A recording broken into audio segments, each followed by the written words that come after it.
Choosing the right pack for a backpacking trip might be the most important, yet most individual decision that you make. So today, after over 100 days of testing dozens of different packs in the last year, I'm gonna go over what I think are the best packs in 8 different categories to help you make the best pack choice for you.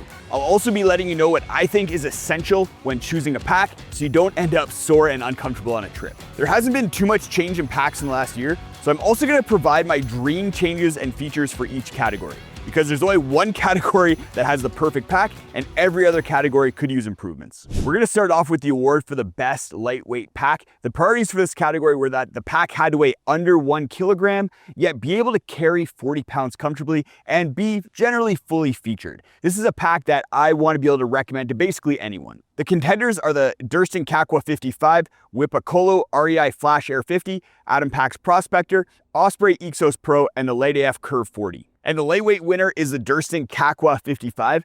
This pack stands out by basically being comfortable for anyone as long as you get the right size. It comes in 3 different sizes, small, medium, and large. And it's also pretty inexpensive, only $200 for the ultra good version. For comparison, my alternative choice in this category costs $400. It can carry a lot of weight well due to having a full frame, hip belt, and then load lifters, and is fully featured with 2 shoulder strap pockets, hip belt pockets, a side pocket on the right-hand side here that you can reach back and grab water from, and then another pocket on the left-hand side here that has a zipper in it that you can store things in that you want to keep at hand but want to be a little bit more secure. You also have a big mesh front pocket here that is great for storing things. The capacity of the Kakwa 55 got boosted for 2026 as well, so I think the new version here is the perfect size for most people who aren't necessarily going ultralight but still want to have a lightweight pack that is going to carry well and do everything you basically need it to do. The alternative to the Kakwa 55 is the Whipacolo pack. I love that pack because as soon as you put it on, it just conforms to your body and fits great. The problem is that it's $400. As far as my dream features and changes in this category, I'd basically love to merge the Kakwa 55, the Whipacolo, and then the Light AF Curve 40. I want all the accessibility with a bottom pocket, shoulder strap pockets, and things that the Light AF pack has, but then I want kind of the fit of the Whipacolo, and then the price and construction of the Durston Kakwa 55. Ideally, I'd also combine all of that with having an adjustable torso. I love an adjustable torso because it allows you to dial in the fit really well and makes it so that no matter what size torso you have, you can get a good fit and then carry weight properly. I think having the proper torso length is one of the most important things when it comes to pack carrying well. The next award is for the best ultralight pack. For this category, the pack needed to weigh under 800 grams, so a little bit lighter than the lightweight category. And I still wanted it to be fully featured, but I have the understanding that the pack might not carry weight as well, and I might be starting to sacrifice a couple features here or there. The contenders in this category were the Outdoor Vitals Carbon Evo, Gossamer Gear Mariposa, Mountain Smith Zerk 40, Durston Kakwa 40, and the Z-Packs Arc Hull. And the winner is the Z-Packs Arc Hull. This pack basically doesn't sacrifice anything. It can carry up to 40 pounds well. It's fully featured with a frame, load lifters, hip belt. You have really nice shoulder straps where you get accessory pockets here. You have an adjustable torso, so it actually has more features than the Kakwa 55 in the lightweight category. To top it all off, the Arc Hull also has a trampoline back that kind of curves away from your body so that you get a little bit of ventilation if there's a little bit of wind, which is something that you don't really see on lightweight or ultralight packs. And it's very lightweight at 592 grams if you have it stripped down. If you add hip belt pockets, it bumps the weight up a little bit and the price. And that's why this pack didn't win the lightweight category, because the price is a big compromise. This pack all in costs about $600. Other than price, the other negative with the Arc Hull is the fact that there's a lot of moving parts here, and because there's so many features, there's a lot of failure points. I haven't had any issues yet, but I could see how over time, and a lot of use, maybe an entire through hike, some of these points, like the webbing and attachment points, might start to fail. I have 2 alternatives to the Arc Hull, both less expensive. They're Durston Kakwa 40 and then the Outdoor Vitals Carbon Evo. Both those packs aren't as lightweight as the Arc Hull and aren't quite as full featured, but they're much less expensive and still very good options. As far as my dream ultralight pack goes, I understand that it's probably going to cost a little bit, but I'd love something that is as fully featured as the Arc Hull, but maybe a little bit of a simpler design. Something that doesn't necessarily have the trampoline back, or if it does have it, It feels a little bit more robust and doesn't quite have as many potential failure points. Moving down in the weights, we have the award for the best super ultralight pack. For this category, we chopped the weight requirement in half, and the pack needed to weigh under 400 grams. But I still wanted it to have some features. I wanted it to have good accessibility to items, because if you are dropping out of this kind of weight, you're probably moving quickly on a trip and you want to be able to access items on the go. And then I still wanted to be able to carry a decent amount of weight. 20 pounds is not a lot, especially if you're doing a long food carry or having to carry a lot of water. So ideally, I wanted this pack to be able to carry 30 pounds comfortably, or maybe even a little bit more. And there's 3 contenders for this category: the Palante V2, the Durston Wapta 30, and then the Nashville Cutaway. And the winner is the Durston Wapta 30. This pack is pretty phenomenal. It has really good carryability. For some reason, even though the shoulder straps are not very robust, and maybe it's just the fit, but they carry weight really well. Without a hip belt, I've been able to carry up to 30 pounds with this pack, and it's felt great. That's over a 4-day trip, and I never had any soreness or pain while I was doing it. I think part of that carryability is the shape of the shoulder straps, but also the fact that you have this foam on the back panel that is a little bit grippy, and I think it grips onto my shirt and then provides a little bit of friction and helps distribute the weight, not necessarily all on my shoulders, but also across my back. It also has great accessibility to items with 2 shoulder strap pockets, side pockets that allow you to reach back and grab water from, a bottom pocket, and then a really big front pocket where if you do end up overfilling the inside, you can add some stuff there because it holds a lot of stuff. The pack is also made with waterproof materials and has tape seams, so it's gonna be very resistant to rain. And then if you want to, if you're okay with bumping the weight up, you can add a hip belt and get up to about 40 pounds of carryability with this pack and add some more accessibility to items with 2 hip belt pockets. The downside with this pack is gonna be the downsides with basically any super ultralight pack. It's that you have to have your kit pretty dialed in order to fit everything in here and then have the weight low enough that you can carry everything that you need. For most people, I think they're gonna be kind of comfortable up to about 30 pounds without the hip belt, but 20 pounds will probably be the sweet spot. The alternative to the Wapta 30 is the Nashville Cutaway. Also a very good pack, has vest style shoulder straps, but is a little bit more finicky than the Wapta. The Wapta is just ready to go as soon as you take it out of the box. As far as dream features for this category, there's not a lot that I would change, but if we could keep the weight the same, I would love some slightly wider, more vest style shoulder straps and have maybe another little pocket on the shoulder straps here for storing things like sunscreen or lip chap. I'd also love slightly more modularity. For example, the V strap on the top here is locked in. I'd love to be able to remove it or add a single strap if you don't need the V strap. As well, the side compression straps are kind of locked in as well. I remove them basically other than the clip here, but it'd be nice if there's a little bit more modularity there. If you're interested in any of the packs that we're talking about today, I'll have links down in the video description. I don't actually care if you buy any of these packs. I really just want to help you find the perfect pack, and I think these are some really good options. But if you do end up clicking a link and going to that store and buy anything, I get a small commission at no extra charge to you, but it really helps me test gear and helps out the channel. Next up, we have probably one of the most important categories. It's the award for the best all-around pack. For this category, the priorities were similar to the lightweight category, where the pack needed to do everything well, but I also wanted to have some extra quality of life features in order to make time on trail a little bit easier. And the contenders in this category were the Gregory Focal, the REI Flash 55, and the Daily Dose. And the winner is not a surprise if you follow the channel. It's the REI Flash 55. This pack does a lot well. It's the perfect size at 55 liters and can hold basically anything you need. It also has an adjustable torso and is fully framed and has a really nice hip belt with stiff foam, which really helps transfer weight to your hips and carry weight well. I've had 50 plus pounds in this pack and it's held that weight no problem. And a big part of that is the adjustable torso.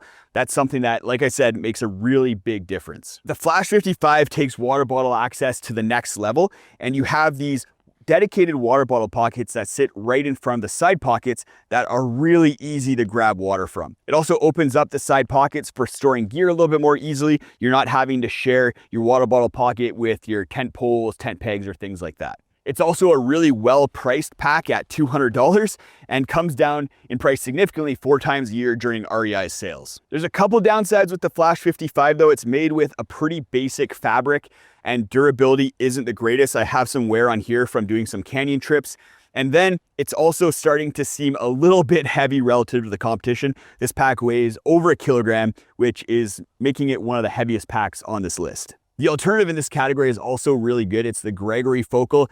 That pack doesn't get a lot of attention, but does a lot of things well. It doesn't have the water bottle pockets or the adjustable torso like the Flash 55, but it does have a really nice trampoline back that adds good ventilation. So for some people, they might actually like the Focal better if it fits really well. As far as my dream kind of changes that I'd make in this category, I'd basically like everything that the Flash 55 has, just with a little bit more of a technical material and then a little bit less weight. If you can get this pack under 1 kilogram, that would be phenomenal. I can see in the comments already, people are gonna say the REI Flash 50 Air is under 1 kilogram and has a lot of the similar features, but I found that that pack, maybe because it doesn't have an adjustable torso or they've done something with the frame, doesn't carry weight well. I had 25, 30 pounds in that pack and it did not carry that weight comfortably. I had to drop down to 20 pounds before I was able to carry weight comfortably. Whereas, like I said, the Flash 55, I've had over 50 pounds in here, no problem. Next up, we have a category that's kind of new because I've had troubles finding packs that really stand out in this category.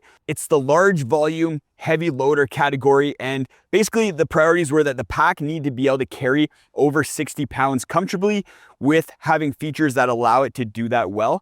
And then it needed to do that without sacrificing features that make it a good pack. There are packs out there that are heavy loaders, but you basically strip down all the features and you can't really use them super well. And because of that, I wasn't really stoked on them. But we have 2 contenders now, and both of them are really good options. So make sure that you pay attention to the alternative and the winner. And they're the Whippa Wallaby and then the Seek Outside Divide 4800. And the winner is the Whippa Wallaby. This is, like I said, this was a very tight race, but there's a couple things that made it stand out relative to the Seek Outside. One of them being the volume. It's a 90-liter pack, ton of volume, and I've carried 60 pounds in this, and it carried that weight comfortably over the course of a 4-day ski trip.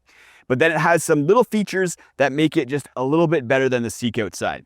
You have this covered front pocket, which is amazing, and has little clips on the inside that you can clip an accessory pocket to, or what I think makes it awesome, because winter trips, you're using more packs like this, you can clip in an avalanche pocket where you store your shovel and your probe, which is amazing because I don't really trust having that really essential gear being protected by just one clip.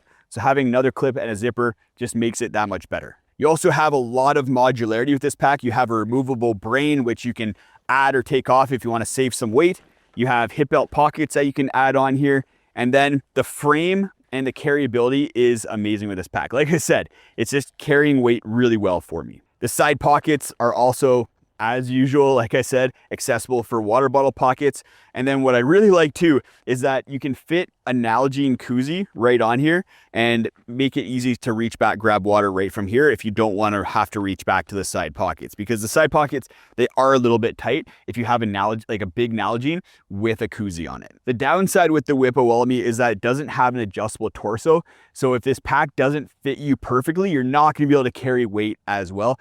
Luckily, the size medium fits me perfectly, and because of that, I'm able to get up to those really high weight loads. There's also a bunch of minor tweaks I'd make, like I'd like to see S-style shoulder straps instead of J shoulder straps, and a little bit more modularity with the straps, and then some more attachment points so you can add more straps like on the bottom if you want to attach a sleeping pad there. Like I said, the alternative to this pack is the Seek Outside Divide 4800. I've used that pack a bunch as well. It's smaller than the Whippa, which might be a problem for some people, but the big standout feature with it is that it has an adjustable torso. So you can actually get it dialed in fit-wise a lot better than the Whippa. And because of that, for some people, it's gonna be a better pack overall, as long as you don't need the volume of the Whippa. It's also a little bit more of a basic pack. You don't have kind of these extra features that I really like with the Whippa, but it does have some other things like more attachment points for straps. So you can strap stuff onto it a little bit easier. Right now, I found the Whippa to be kind of a better winter pack because it just has a bit more volume and then has some of those little features.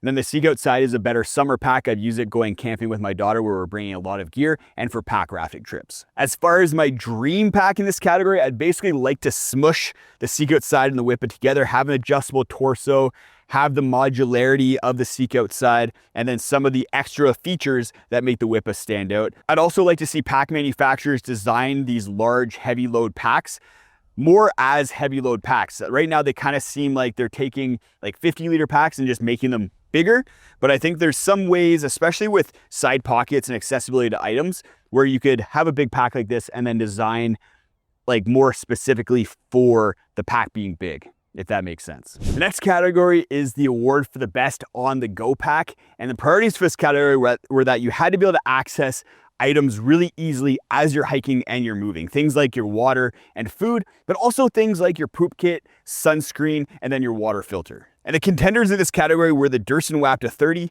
Light AF Curve 40, Nashville Cutaway, and the Atom Pax Prospector. And the winner is a new pack for me this year. It's the Light AF Curve 40. This pack is doing a lot of cool things for accessibility to items. You have hip belt pockets that are really big. You can fit a lot in here. You have shoulder strap pockets. These are all optional things you can either get or not. You have side pockets that you can reach water bottles in. Then you have a bottom pocket with a garbage slot as well, which is really nice. Big front pocket. And then you can also add these kind of cool upper side pockets that I think are great for things like first aid kits or poop kits. It also has a frame, which is removable, and then a hip belt, which is removable. And I love that modularity. You can really strip this pack down to be lightweight, but it is a little bit heavy when you have it fully kitted out right at 999 grams with 2 hip belts and then all the extras on it. And that's one of the downsides. It is a heavier pack fully kitted out, especially for a 40-liter pack. The other downside is it's kind of strange that there's no load lifters on this pack, even though it has a frame and a hip belt.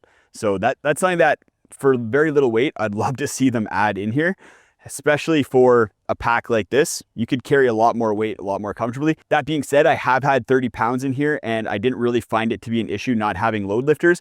I just really made sure that I wasn't packing the pack above the shoulder straps. And then also this pack fits me really well, which helps a lot with that. The alternative on-the-go pack is the Atom Pax Prospector. I love that pack because it has a lot of the same accessibility features as the Light AF. The Prospector just isn't quite as dialed for accessibility to items. You don't have as big hip belt pockets and you don't have these upper side pockets here. As far as dream features for this category, I think pack manufacturers are doing a lot of things really well. I'd love to see more pack manufacturers try what the Zerk 40 pack has, where you have extra stretchy side little pockets on the outside of the side pockets, and then maybe a little bit more purpose-built shoulder strap pockets, maybe things for sunscreen, lip chap, things that you don't necessarily need a giant deep pocket for. This is great for some water bottles and then bear spray, but the deep pockets I find just aren't as usable as more modularity in those pocket systems. The next category is probably the cutest category, and it's the award for the best fast packing pack. These are little tiny cute little packs. The priority for this category is that the pack needs to be lightweight, have good accessibility to items because you're going to be moving and you're going to need to access items while you're on the go. And then it also needed to have minimal bounce. So as you're kind of moving quickly, it's not bouncing on your shoulders and then bruising them. And then you also need to be able to run with the pack if that's something that you want to do. There's a bunch of contenders in this category, but the winner for me is the Outdoor Vitals Skyline 30. This pack stands out by being very lightweight, but having great design. You have a lot of accessibility to items, crazy shoulder strap pockets with zippers and modularity. This is what I'm talking about when I'm talking about purpose-built shoulder straps with a lot of options there. You have a bottom pocket, which is great for on the go, and then side pockets, which aren't great. You actually can't access water bottles in these side pockets, but when you're fast packing, you're probably gonna be having shoulder water bottles anyways.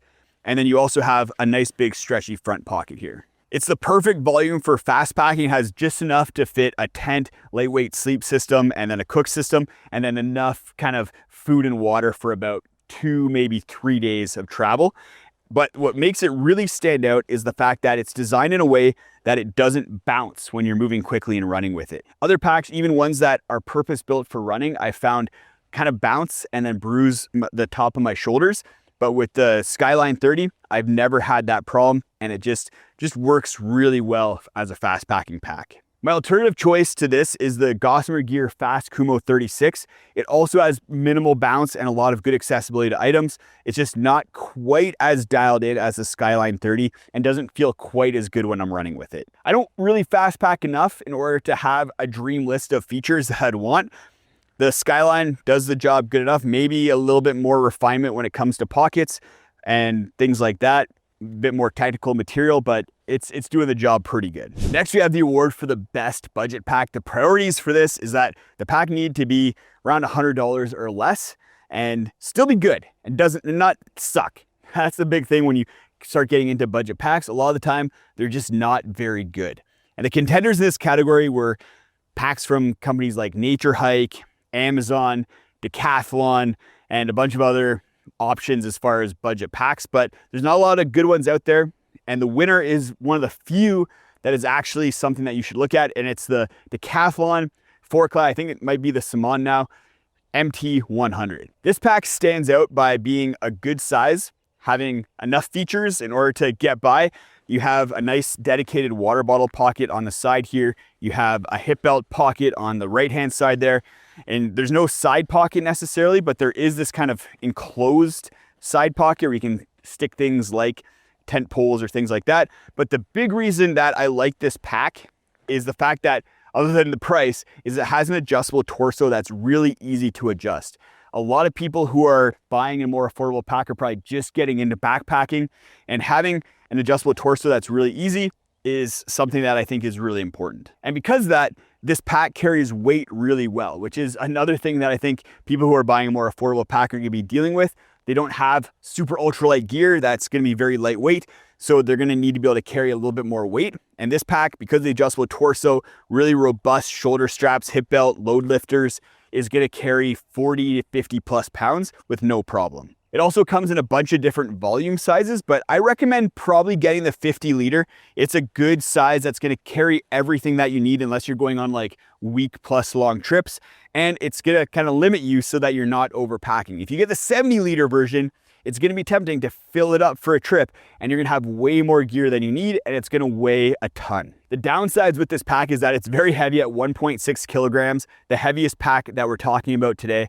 And it's also made with pretty basic materials. The materials are durable, they're gonna hold up really well, but they're also gonna absorb water, so you're gonna need to use a pack cover with this if you are using it in rain. The alternative to the MT100 is the REI Flash 55 on sale. You can get it for about $120, $130, which is a little bit more than the MT100, but still a very good price, and it's gonna be a bit more feature rich and a little bit more lighter weight. My dream for this category is to have a pack that is fully featured, is made with more technical materials and fabrics and design, but still costs around $100. I think that's doable, but I'm not sure there's an appetite for it from the companies because you're probably gonna have pretty low margins at that point. There's a bunch of packs that didn't make it onto this list. I've tested packs from Hyperlight Mountain Gear, Osprey, and a bunch of other brands, but for good reason, they didn't make it on the list and didn't win any categories. That being said, just because a pack isn't on this list or didn't win doesn't mean it's not a good pack. Packs are so individual and you need to be making sure that you're buying a pack that fits you well, fits the style of backpacking that you're gonna be doing, and then has the features that you want and need. As far as my favorite pack, there's one pack that's been my favorite for a while now. It's the Durston Wapta 30. The trips that I bring it on are just so much fun. It's such a lightweight pack. It has all the features that I want, yet can still carry a bunch of comfort items. I've brought it on trips without the hip belt and carried a chair and a comfortable sleep system and a freestanding tent. It just is a very capable, well-rounded, versatile pack. Go check out this video for my one-person tent awards. Even if you're normally sharing a tent with somebody, these tents are really cool and have a bunch of design features that I think basically anyone's gonna be interested in.